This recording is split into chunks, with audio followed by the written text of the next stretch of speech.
There's a detail in the Epstein files that everyone keeps scrolling on past, and it's this. Jeffrey Epstein spent years and hundreds of thousands of dollars secretly making his girlfriend a dentist. He also had a dental chair on his private island. And once I tell you how those two things connect, I promise you will not be able to stop thinking about it. So you already know who Epstein is, but there's this one thread in the new files that I can't stop thinking about, and I just needed to talk to somebody about it. Before his death, Jeffrey Epstein had a partner, and it wasn't Ghislaine Maxwell. Meet Karyna Shuliak, the Belarusian woman he was reportedly planning to marry, and according to records, was Epstein's last phone call before his death in August 2019. Documents also show Epstein funded her Columbia University dental studies, helped her family move to the US, and supported her path to citizenship. So real quick, we're gonna get into it, but if you're new here, I'm Lauren Paritra. Please take a moment to subscribe. We currently have a lead on Katie Miller, who is the wife of Stephen Little Bitch Miller, the pale white nationalist from Santa Monica behind all of this ICE terror. She married him on purpose, and now she's building a podcast on the backs of trafficked children and immigrants. So the least you can do is hit that subscribe button, turn notifications on, leave us a comment, hype, etc. Every hype, every like, every share is an FU to Katie and Stephen Little Bitch Miller. So this woman, Karyna Shuliak, she's from Belarus. She was Epstein's long-term girlfriend, and she was the last person he ever called before he also left her $100 million in his will. So like, who is she, and why are we not talking more about her? So she shows up in New York around 2010. Epstein is paying for her to go to a language school in Manhattan. And it sounds kind of normal until you realize he was doing this for multiple women. And those language schools weren't exactly about English. They were about student visas. And that's how you get girls into this country and are able to keep them there legally if you're Jeffrey Epstein. Then in 2012, she applies to Columbia's dental school, gets rejected, and this is where it gets really sideways. Epstein gets his personal dentist to basically run a whole operation to get her in.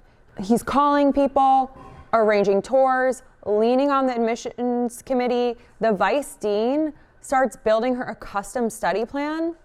And then Epstein donates $100,000 to the dean's personal project and $50,000 more to the school, specifically in Karyna's name. She gets in, graduates in 2015. Meanwhile, her immigration situation is a complete mess. She's overstayed her visa. She's trying to claim asylum at the same time, which legally contradicts everything. And Epstein is personally emailing lawyers about which strategy is giving her the best shot at staying. So what's the solution? He has her marry an American woman, someone Epstein was personally connected with, and also someone Epstein personally connected with, Kimball Musk, who is the brother of Elon Musk. They list the same address, an address tied to Epstein's network, green card by 2015, citizenship by 2018, divorce right after. He basically built her entire life from scratch. And then we get to the island photos. So in December 2025, the House Oversight Committee drops a massive batch of new photos from Little St. James, Epstein Island.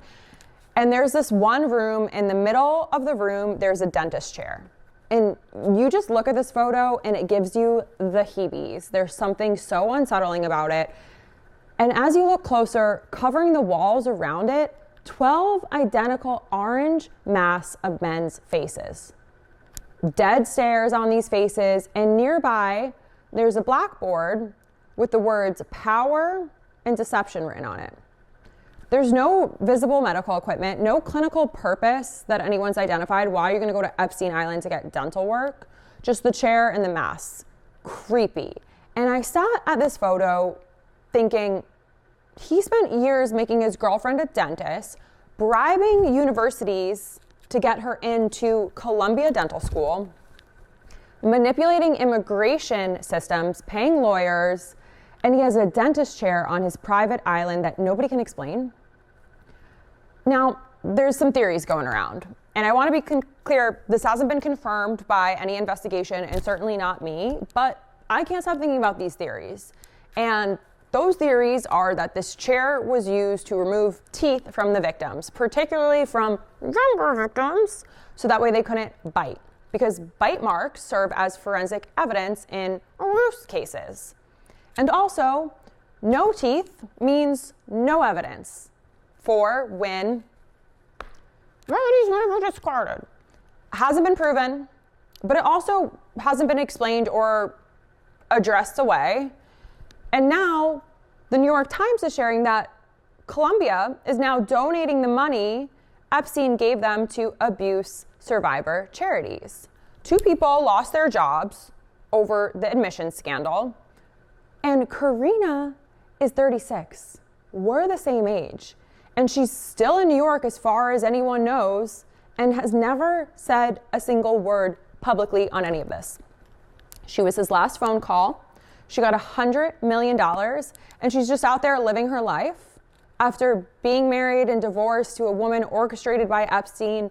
All of this shit. Where is Epstein's last girlfriend? Why did she have a dentist chair? I don't have all the answers. And I'm certainly not saying I know exactly what happened, but the combination of all this, the dental school, the immigration schemes, the chair, the masks, these haunting photos, I feel like this needs to get a lot more attention than it's actually getting.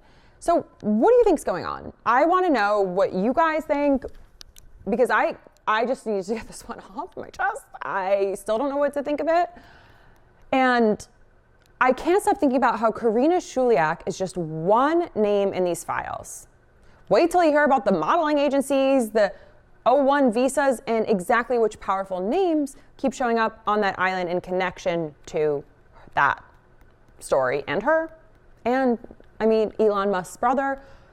We can do that in the next video. Let me know what you want to hear more of next. Again, I'm Lauren Paritra. Please take a moment to subscribe. I cannot sustain this without your support. Subscribing is free. Consider every sub, every like, every share, every comment, and F you to Katie and Stephen Little Bitch Miller. So, and why is Willa acting like this?